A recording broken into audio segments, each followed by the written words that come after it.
of what is the struggle in the truck stops.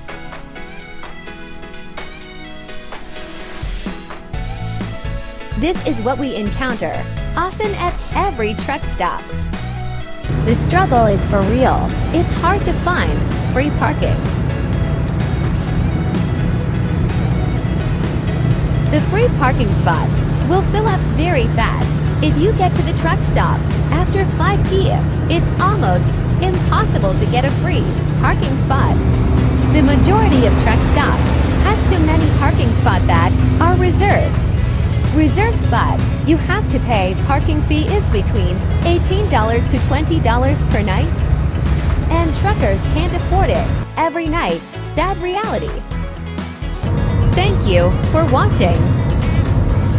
Follow US. Like, share, subscribe. Mike and Irish, over the road trucker life experience. See you again tomorrow.